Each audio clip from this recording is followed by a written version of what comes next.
Hey, this is Frank Yosa, CEO of KetoneAid. You can email me directly, frank@ketoneaid.com, and make sure to subscribe and look at the older videos that talk about what ketone salts are versus ketone esters and stuff like that. Today, this message is specifically for World Tour and Tour de France athletes. I just got an email from a World Tour athlete saying, hey, I had some problems taking ketone ester and this is what happened to me, and I'm hearing rumors that some other athletes are also deciding to not use ketone esters because it's not working for them. And he laid out exactly what his protocol was, and it was so wrong.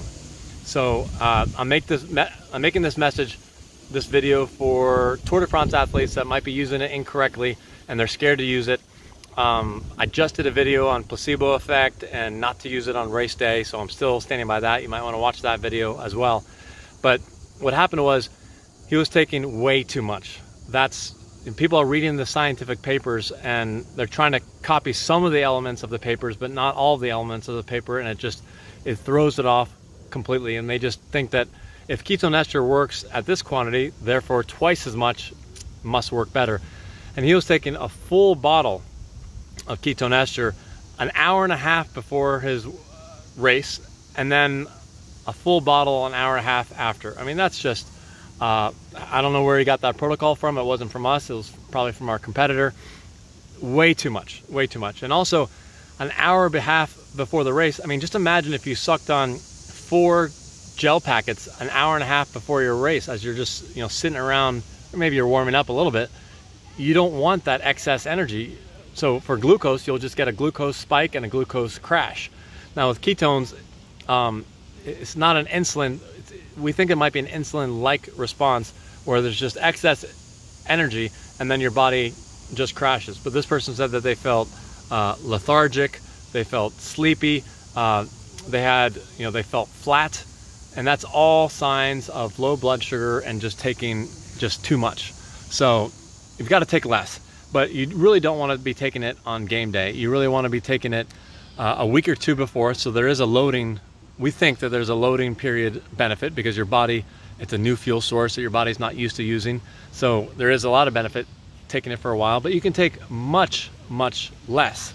So I would suggest, if you don't want to take a game day, that's fine, that makes sense. Or maybe taking it immediately after if it's a multi-day stage race, taking it immediately afterward and for sleep. That's a super low risk way. It won't mess up your mind and the whole placebo effect. So taking it afterward, but even the week leading up to it, and take much, much less. So people think of it as super expensive drink. Sure, if you take 2 drinks, that's, $60, $90, per day. So what they're doing is they're just taking it on game day and not using it in practice, because $60 a day just, is crazy. But you can cut that back drastically. We're talking $10 worth, even 5, but 10, $15 worth a day. We think you'll find significant benefit, especially on fasted rides. If you're currently doing fasted rides as part of your workout routine twice a week, you just add 10 mLs, $5 worth before, and then every 60 to 90 minutes, you might take 15 mLs up front, and then you want to re-up with a little bit less than what you took up front. So 15 mLs up front, and then 10 mLs every hour and a half, and just see how you feel, see how it goes. You should notice much more of a difference there. If you normally take 3 or 4 gel packs, and then now you remove the gel packs, you remove 200 calories of glucose, and now you just take 15, 20, 30 calories of ketones, and you say, oh, I don't notice a difference. Yeah, it's not going to work that way. You can't compare 200 calories versus 30 calories and expect a difference. But a fasted state versus a fasted state, a big difference. Also, it works exponentially well in altitude, but also hills. And hills and altitude they overlap, but they're not exactly the same thing. You can have, a Stairmaster at sea level. But also, some people also use it for their brain towards the end of the ride. But if the end of your ride ends in a sprint, probably don't want to be loading up on the ketones, because it's going to drop your blood sugar and make you more flat. Now, there could be a strategy where you start your kick 5 minutes earlier. That can make sense, because then everyone will let you go because they think you've gone out too early. And the ketone esters will allow you to sustain let's say, 95, 98% effort for much longer. But if you're, neck and neck with other people that are glucose based, they're going to beat you. So you could change the strategy, or keep the ketones more for hills, 10, 15 minutes before, anywhere from 15 mLs for a professional athlete, all the way up to 30 mLs, which is half of a bottle. You can take more, but you really need to try to use that in practice first, because different people are able to use the ketones faster. So the more fat adapted you are, so even professional athletes that are glucose based athletes still might be fat adapted. The more fat adapted you are, the more enzymes you have, and the more ability you can use those ketones without dropping your blood glucose. So different people, different amounts. Some people might be able to take 60 mLs, no problem.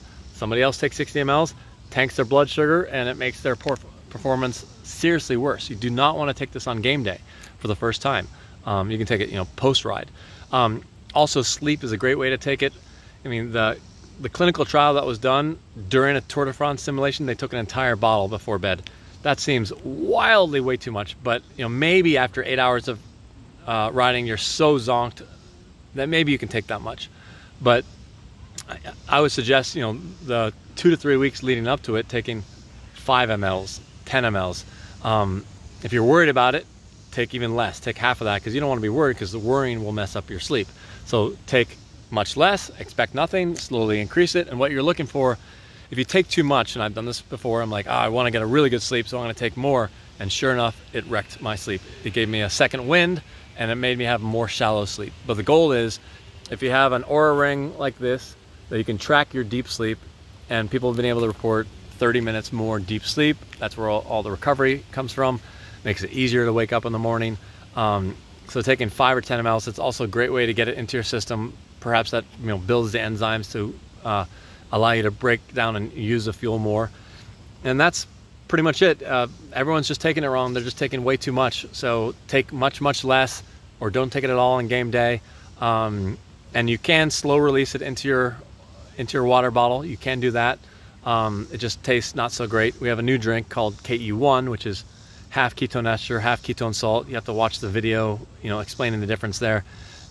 Some people, they write it off the drink because they say, oh, it's ketone salts. Ketone salts don't work. Well, not exactly. It's the racemic ketone salts don't work. And this drink has 75% less total salt load.